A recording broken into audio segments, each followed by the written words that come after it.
Everyone dreams of living an uncommon life, and the best asset you have to achieve your dreams is you. Welcome to the Uncommon Wealth Podcast. We're going to introduce you to people who are living uncommonly. We're also going to give you some tools and strategies for building wealth and for pursuing an uncommon path that is uniquely right for you. Hello, listeners. Welcome to another episode of the Uncommon Wealth Podcast, where I'm your host, Phillip Ramsey. We have a guest today. Super excited to unpack this. Aaron Lenz has owned and operated the Roadhouse, a restaurant of all things. For 3.5 years, he's married to the love of his life for over 10 years, almost 11 years, and have 2 kids currently and rocking and rolling. Aaron, welcome to the show. Thanks, Phillip. Good to be here. I feel like we should have like applause. I'm going to see if the editing team can do that, although they hate that. They're like, Phillip, don't ever say that. It just makes us embarrassed. So, okay, I want to start with this because I have heard, and I think many have, and you've probably had a great answer for this. Go open up a restaurant. That's where good money goes to die. Is there any truth to that? And how in the world are you doing? You have 2 stores of the Roadhouse. So obviously it's not always true. Is there any validity to it? And then tell us your story. There is. This is a hard business. I always tell the anecdote of, if you want to go and open a restaurant, the best way to do it is find a restaurant that you already love and go in there. You'll need to go about 20 times. The first few times, go and tip the host $100. They're going to give you the best seat in the house. They're going to treat you like royalty. And the next time you come in, do it again, but this time tip your server $100 as well. And every time you go in, you're going to strategically tip at least 2 people $100 every time you go. And at the end of a month, you're going to have spent $20,000, let's say. Okay. And they will all treat you like you own the place. And that is the cheapest, easiest way to buy a restaurant. That's right. Why do you think that saying exists? Because everything costs more than anybody could ever imagine, and we run on razor-thin margins. So it's the margins that get you. Because I would say just in general, small businesses, like, what is it, 85% of small businesses fail. But then if you talk about small marginal, like margins, like then you can see how like, oh boy. And if things were more expensive than anybody ever could conceive, that's probably why that saying is in existence. Would you agree? Absolutely, 100%. And yet, Aaron Lenz. And yet I can make it work. 2. Let's go. No, own 2 and want to own more. That's right. Okay. So obviously you're uncommon. That's why you're on the show. So what is your background and how in the world did you get to this point? Oh, let's see. We'll give you the abbreviated version. I started throwing pizzas in a small little pizza joint when I was 14 years old and went, this is great. Work. I get to eat and work and make money all at the same time. And I get to take home pizza every night. Like, what a spectacular world. And on good nights, the owner would buy us ice cream. This is wonderful. In Orange City, by the way, because there's not a lot of things that was in Perry, Iowa. Oh, Perry. Yeah, that's my hometown. Okay. So yeah, when I finished up high school and went, let's find a big kid job, I decided I'd get into pharmaceuticals and quickly found out that was not nearly as much fun as restaurants. So wait, what position were you in pharmaceuticals? Were you in sales? I was a pharmacy tech. So basically I counted pills and delivered drugs. I was a legalized drug dealer. Yep. I was in the pharmaceutical world too. So I hear you. Okay. Keep going. Yeah. So you used to decide that's went to Iowa State as a hotel restaurant management degree. Worked in fine dining restaurants in Ames that whole time. Which one? And then went on Aunt Maud's. Yeah, great place. Ames. Spectacular stuff. Still amazing to this day. But went to the CIA, the Culinary Institute of America in New York after that. Wow. Make it all like legit. Got all my credentials. And then went straight into management of restaurants for the next 15 years in New York, in Atlanta, and then in Denver, managing places no less than $7 million a year in sales type volume. So huge operations, mostly in airports. Interesting. But love the management end of it, and you still get to eat for free. So, still love that. Still coming back for more. Love it. And What were some of the? believe it or not, I'm not a big guy either. No, you're not. So what was it that you saw that kept making you come back? Because there were some horror stories, I am sure, of restaurants you course. worked at, and you were like, "Oh my goodness!" But yet you kept leaning into it. Like that to me is something that not a lot of people do. They usually see the behind the curtain and they're like, "Run for the hills."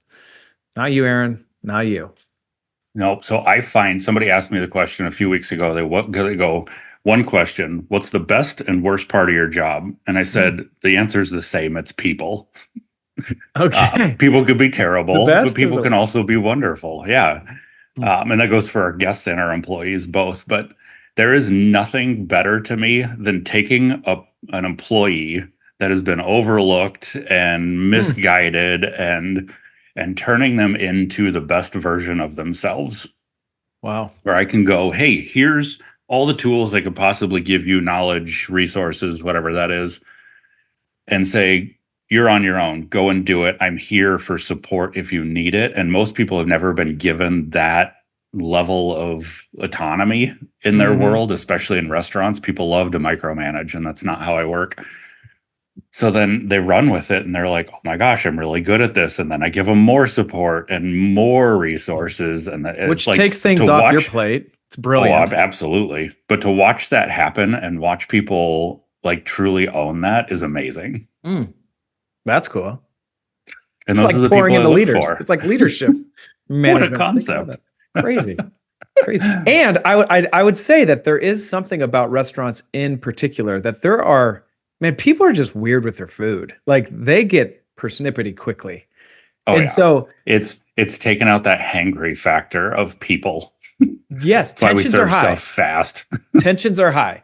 And so tensions are high, although is it the worst thing? Like you got mayonnaise on your hamburger, man. You said no mayonnaise, we'll fix it. But there's still, the tensions are high. And so to be able to have like a incubator to focus on somebody's leadership skills, there's not a lot, I'm sure there is, but not that I can think of, a lot of other environments that it creates such a pressure cooking moment for people, which is great to manipulate them and help them like grow as a leader and like lead them well and give them responsibility and see how they do. And so I kind of like it. All right. I'm in. And some people love it. Some people like, that's the restaurant industry is so much fun. Or I can never imagine like what you do in watching something grow and build and develop over just years and years. We're like 3 minutes at a time. Start to finish, I get to see the end result, and there it is. It tasted good or it didn't, and if it didn't taste good, we'll do it again in another 3 minutes, and we'll improve on it, or it'll change. Brilliant. So, okay, so you go to New York, right, to get your CIA. Yep. Get your license. Was that a tough process? I did not. I already had a degree. I knew what I wanted to do, so it made it a whole lot easier. Watching the 18-year-old kids go straight from high school into culinary was entertaining because they have no idea what they want to do. Yeah. And they just think restaurants are fun and this sexy montage of, before you start to peel back the layers of what makes it hard, they just see the Instagram version of restaurants and go, this will be fun. I can be a star celebrity chef somewhere. Yeah. And throw a lot of money to go into debt. Yeah. To go into debt for this. Like, oh, I don't know. Not the best model. So you come back. School was a blast. 57 kitchens or something like that in the school itself. So you can try and do just about everything. And what did you exactly want to go for? Like you said, you knew what you wanted. What was that? I wanted to know how to better manage chefs. So by knowing how to do things better or more efficiently than them, I can then teach, guide, all the things that we already talked about. So I did not want to work in kitchens. That's never been my desire. I want to teach people how to work in kitchens. It's good. Okay, so you come back to the Midwest and you go to a more high-end restaurant. Is that what I heard? I never went fine dining. I have a rule that I'll never work in a restaurant that I can't sit down at a table with my guests and just shoot the shit. Yeah. Awesome. Okay. No, so in New York down to Atlanta and got into airports. So I was managing Oh, goodness. We had 1,400 employees in the Atlanta airport. I was in charge of 5 restaurants and like 110 employees. Oh, And it was great because interesting. I got to learn super high volume there. But then I Mhm. also got to learn a very, very different culture Yeah. from growing up in small town Midwest. The So loyalty our factor is average, just not there. oh yeah. Well, and our average employee was a 35-year-old Black female. I Oh, was the interesting. only white manager they'd ever had. Oh, So Aaron. they were like, the staff was very apprehensive when I walked in. And it probably took about 3 months before they saw that, frankly, I don't care what your background is or what your beliefs are in life. If you're here to show up and work hard, we're going to be best friends. We're going to be fine. Yeah. Right. And so Gosh, I learned think about that. several things about Southern culture, and the big one I take to this day is you walk in the door, and it's not guns a blazing. We got stuff to do. It's hi, how you doing? We're gonna have a great day. It's introductions every single day. That changed how I interact with people and how I take the analytical half of myself and plug it into the people half of myself. Put it in the back burner for a second. Yeah. Get a Yeah, relationship first.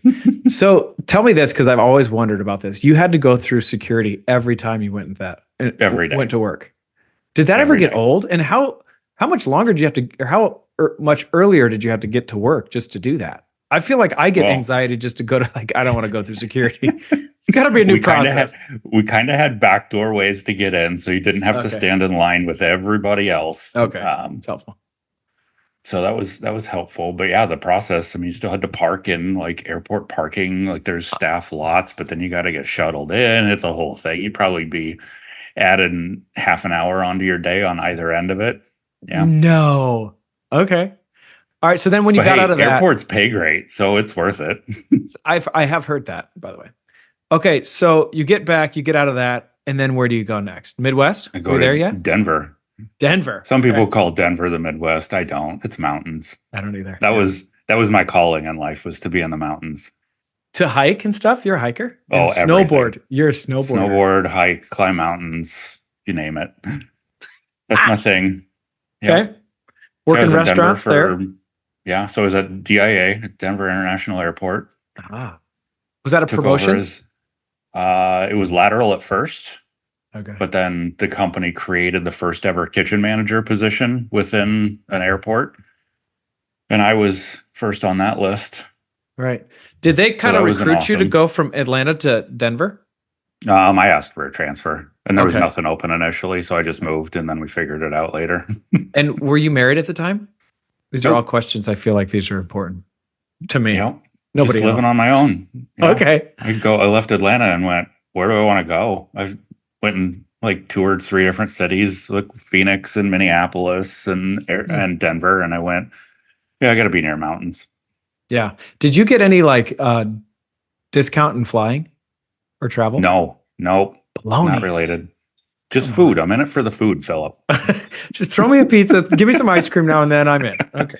All right. I mean, you figure you eat 3 times a day. How often do you fly? That's true. There's validity to that, Aaron. Smart Yeah. guy. Okay. So you're in Denver. You're loving it. Where's your favorite place to ski in Denver? Oh, probably Keystone. Oh yeah. But see, I lived in Breckenridge for almost 3 years as well. Yeah. And so I'd ski all the time, and you go to each mountain and you kind of play it by ear by each day. Yeah. You can So be who's got better steep snow and what's the sun Yeah, look that's like? right. And yeah, you know all these variables that most people don't. Yeah. You can't be that in Iowa. You're just like, it's in a mountain. It's in. I'm Yeah. in. We're happy. Yep. But not when you live there. All right. So what do you think your biggest lesson you learned at the Denver International Airport as the kitchen manager? Oh, so I traveled all over the country, actually all over North America, opening restaurants, like more Huh. craft, smaller, like local restaurant concepts. Because that was right as airports were starting to go, wait, we don't just have to be Subway and Burger King and like chain restaurants. Mhm. So we started to get into more of these craft concepts, and that's what I was doing at DIA. Was I was running the Denver Chop House, so a steakhouse in an airport. Right. And the companies in the airport started to realize that this works really well and people want this stuff. So then, since I was the expert in the field, I would go and travel to other restaurants or other cities across the United States and help open these concepts. Right. So I would go out for 3 weeks at a time. I'd spend 2 or 3 days completely learning a concept in their stores in whatever town it was. And then I'd go into the restaurant in the airport and basically teach people how to open that concept. Huh. And you were still working for the company though. Like this wasn't like on Aaron's time. This is just like extracting Aaron's knowledge for the company's you got benefit. So I like to say when I opened my first restaurant on my own, that was the 23rd restaurant I'd ever opened. Huh. So I had that down pretty well. Yeah. So you had some experience. I think a lot of people just like kind of like your friends in New York who's like, I've seen it on TV. I can do this. Yeah. You actually had experience. This is easy. Yeah. Right. That's brilliant. All right. So you get married and then Orange City you go. Because why not? Orange City. Oh, yep. And then when do you like things about Orange City? It's a nice place. It's it was actually my idea to move back to Iowa we'd built a house in Breckenridge like 10 months before. And we decided to move to Iowa. And it was my idea. And my wife still thinks I was crazy for a minute. That's right. And so you met your wife in Denver. Yep. Correct. Okay. And then you decide like, listen, this is too mountainy for us. We have to go to someplace flat. Yeah, something like that. Okay, tell me this story. This is the best part. So we're at my father-in-law's retirement party in Orange City. He was a city administrator forever. Okay. And while we were there, I had the city economic developer and the Chamber of Commerce director for Orange City both approached me and said, hey, there's a restaurant that's going out of business in town. We hear you know a thing or two about restaurants. Would you be interested in looking at it? And I initially chuckled, as most people would, to go, Orange City, Iowa. I'm not moving there. That's crazy. So that was December of 2019. And it was February of 2020 then that my wife and I were talking, and I went, let's go look at it. Let's go at least check it out and explore the option. Why not? Wow. So in March of 2020, we were standing inside the restaurant that was closed down, out of business, on the same day that the governor of Iowa shut down all restaurants in the state of Iowa because this wonderful little event we call COVID started. Vid hit us. Oh. So we looked at each other and we went, what are we doing? We're looking at buying a restaurant at the same time that the restaurant industry is in complete upheaval. Shutting down, which has never been done, ever. Never. It's completely, it's crazy, bonkers. We should turn and run. And instead I said, I think our bargaining position just got really good. Yeah. Right. And let's be honest, your job back home, there's a question mark there. Travel in and of itself is getting locked down too. There was also a lot of things. Yep. Okay. So yeah, we went, all right, I'm going to throw this guy an offer that's going to be absolutely crazy. Mm-hmm. And I'm going to justify it with a bunch of data and logic that makes any level of sense as everything's shifting in the market. And he ignored it for about a month before I think reality set in, because I checked back in and said, hey, where are we at on this? And he finally came back with a counter offer. And needless to say, I got it for a third of what they were asking for the place. Which still is a pretty good number if you think spectacular. About it. Oh my god. For him and for you. It was a win-win. Otherwise it would have sat empty for that's less than a year. Yeah. No one's coming at you for this, man. No one. No. Right. So yeah, we hit the ground running in September of 2020. Yeah, moved to Orange City. July of. How many kids did you have at that point, and what age were they? 2 kids. Let's see, they would have been 8 and 5, somewhere in there. Okay. How did they handle the move? Oh, they love it. They don't care. Because grandpa and grandma. that are there? Oh yeah, yeah. They were Okay. already coming to a place they were familiar with, and yeah, grandparents were here and Huh. a very supportive community. And we had moved. We averaged a move a year for 10 years. Oh, So our kids just moved or just grew up being transient lifestyle. It was wonderful. We packed light. all right. So then you start. What's your first day? You started the Roadhouse. 20, That we opened. 22? Yeah. It was the beginning, or I think it was the second week of September 2020. All right. Because we opened only to go. Okay. It was all to go business for 2 weeks, so we could dial in our kitchen operations, put out awesome food, and not have to deal with all the variables of the COVID restrictions that were happening then. Yep. Right. And then, yeah, it was the last week of September that we fully opened then. Full dining, spaced out 6 feet apart. And yeah. Yeah, you did.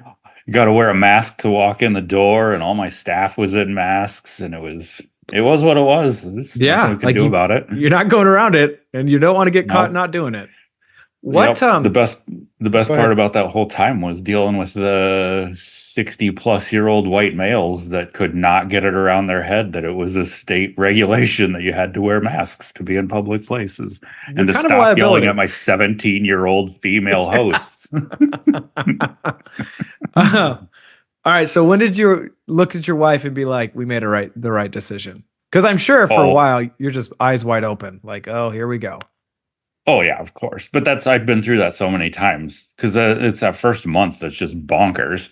Right. So it was, but never with your own money. With your own money, it's a whole very different true. Deal. Okay. There was nothing like every single week after we opened the doors of going, oh my gosh, we are spending so much money to have, a cash reserve of $100,000 to start with, and just seeing it just absolutely nothing but a downhill slope on that bank account. Deteriorate. Oh gosh. But it was about 2 months of that, and then we started to actually cash flow and make money, and we went, all right, I do know what I'm doing. Yeah. Yeah. Because usually, your average restaurant spends a year losing money. You spend another year breaking even, and then in your third year, you're starting to turn back up that upward cash flow. Yeah. It took me 2 months. So yeah, and kudos to you because you bought something that was pre-existing-ish. Kind of. I mean, we changed the entire concept of it. It was a pizza joint. We turned it into sports bar, burgers, milkshakes, barbecue. Right.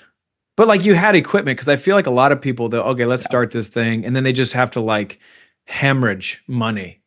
Oh, yeah. Oh, and then there's really no equipment's double the cost of what you think it could possibly be. That's right. And then you have no mouths to be feeding. It's just you got to keep going. So like that trajectory is a lot steeper.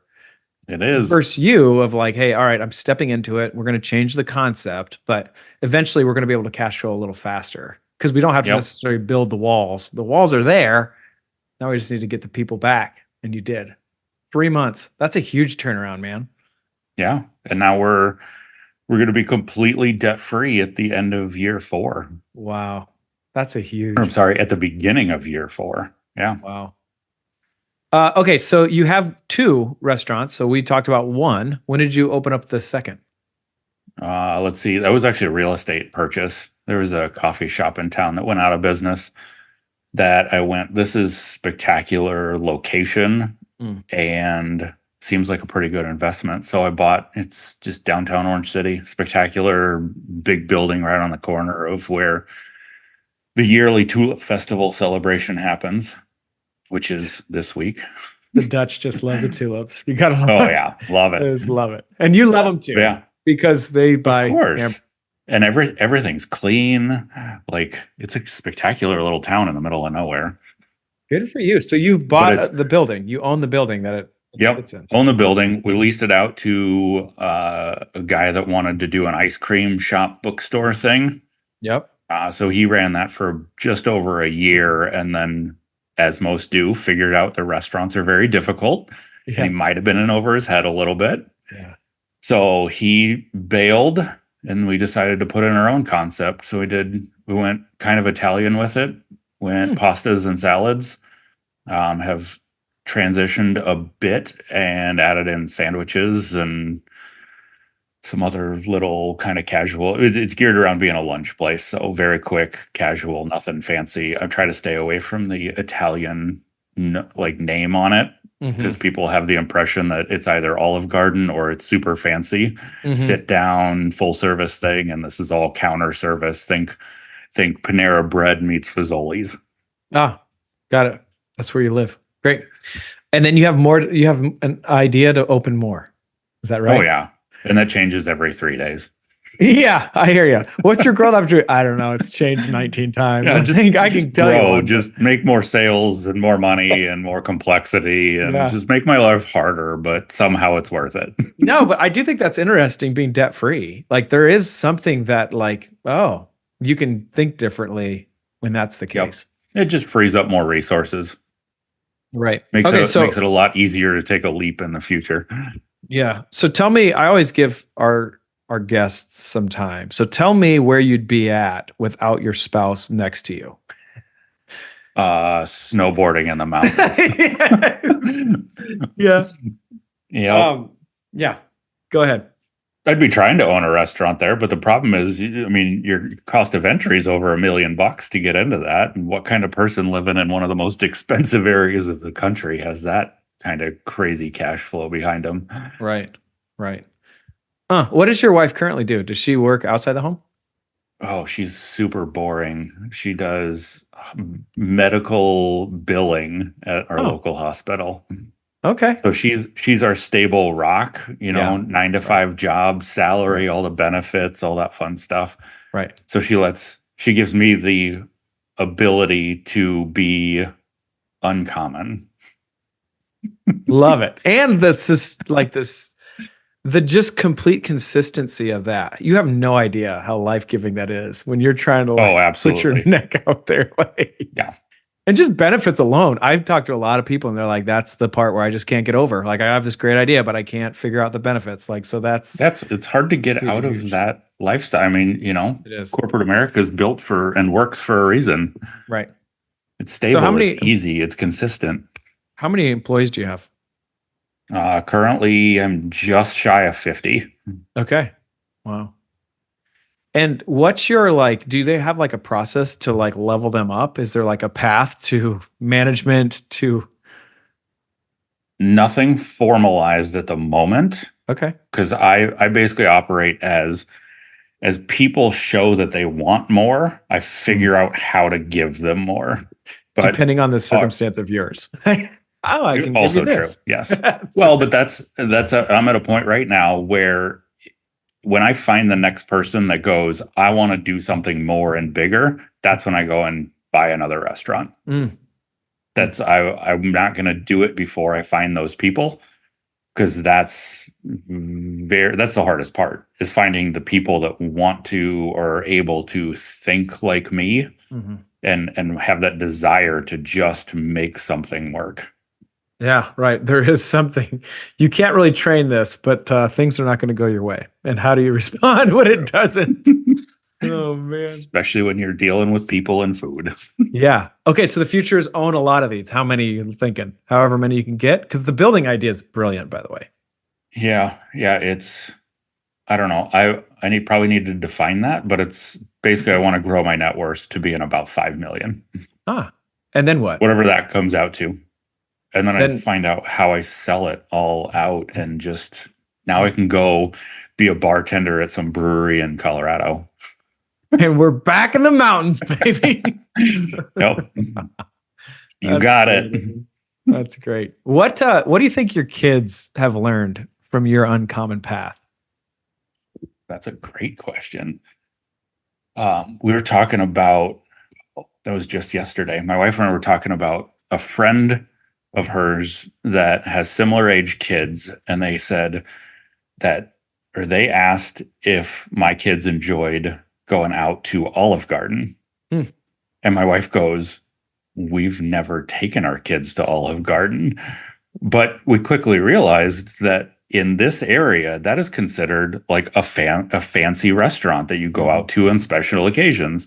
Right. Well, in my world, and my kids' viewpoint on this is that Olive Garden is trash. Yeah. Yeah. Right. And that we go to more of a local, unique restaurant if we're going out, because one, I support that all the time.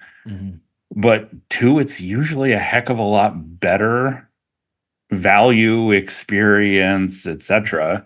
You're not just feeding into this corporate machine that's just feeding the masses. Right. Wow. But yeah, they learn hard work, and I mean, they're in the restaurant all the time. Like over the summer when they're not in school, they basically just tag along with me for most of the summer. We'll go to a kids activity for half the day, but then we'll go work in my world for the other half of the day. They don't love it. They're kids, but they're absorbing and seeing, and nothing like being born on the other side of the curtain for somebody. Most people don't see on what happens in the back end of most businesses. Right. What would you tell your younger self? What advice? Sorry, I just had three thoughts all at the same time. Stay out of restaurants. No, really? No. There's so much easier work out there. What would you do instead? Oh, I have no idea. I'd probably get into law enforcement. And I know that's even more bonkers crazy, but. Oh, yeah. I mean, just think about that. I'm going down that path. We're doing it. Like, just think about that. You're carrying a gun to work, and for a reason, by the way. Like, fascinating. So full disclosure, Aaron and I met at that Goldman Sachs 10,000 Small Businesses. He and I clicked pretty quickly. But I went to Perry to try to I don't know, Jackie asked me to go talk to him. You did go to that. I did. Yeah. Adam and I both went. I love Adam, by the way. Anyway, so we went there, and the first question I was like, how are you guys doing? And they're like, we're tired. Perry strong. But they're unified, but just thinking of the unknown. We're you and I have unknown parts of our life, but okay, we can deal with that. When you're talking about pulling out your gun on any moment, there is something that is just exhausting about that. I feel I'm just oh, absolutely. So, but, I think it gets into that root. I love seeing the best in people. I love seeing somebody transition from a bad spot to a good spot in their world. I'm sure it's linked somewhere at some psychological level. Oh, for sure. But think about how fast that would go away, Aaron. Think about you're dealing with people who are not just your coworkers. I could see all right, that's still, but the people that you're going to ooh boy, it's a level of, I don't know if duplicity is the word, but I think there is this level of evil that's I don't even know how to comprehend that. How do we get out of that? And it's oh, we're not getting out of that. And every day you're going into it, seeing this, you could see how it would taint you over time. I don't know. You're in the right spot, in my opinion. Let's go. That's probably why I didn't get into it ultimately. And frankly, I deal with the same people. I mean, our workforce is, they're heavy drug users. They're not the most well-educated people in the world. It's the end of the day, it's the same demographic. Not entirely. That is a massive overgeneralization, but the restaurant industry is not seen as being a career that you could do for your whole life, which is ironic because it's the second largest industry on this planet. Right. And I mean, everyone seems to have had an experience in serving food. Yeah, as well they should. Right. Appreciate it. Understand that people work hard to feed people every day. They really do. Okay, so I love your uncommon path. Again, why in the world are you on the show? I feel like this show is out there to try to inspire other people to pursue their own uncommon path. And so I hope you guys had some feedback on this. Obviously, our feedback line is 515-446-8158. We would love to hear from you. Aaron, I love what you're doing. And if any of our listeners wanted to reach out, or they're in Orange City, how do they look you up? How do they reach out? Tell us about how they kind of connect with you. So the Roadhouse and the Corner Kitchen, both in Orange City. I'm pretty easy to find. I'm on every platform. I'm a restaurant. We're very, very easy to get a hold of. But yeah, come and check it out if you're ever in our corner of the world. Just some accolades here. In 2023, we won the second place in the best pork tenderloin in the state of Iowa. So that's completely legitimate.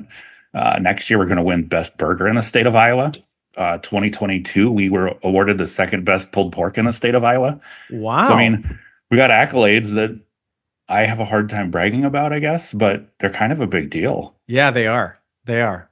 So we got good food. You got good food. At the end of the day, all your experiences have done something, not only that you can help impact others, but you're benefiting from it. So I loved your Uncommon story. Thanks for sharing it with us. And you've been listening to Uncommon Wealth Podcast. Till next time, go be uncommon. Thanks. That's all for this episode, brought to you by Uncommon Wealth Partners. Be sure to visit uncommonwealth.com to learn more about our services. Don't miss an episode as we introduce you to inspiring people who are actively pursuing an uncommon life.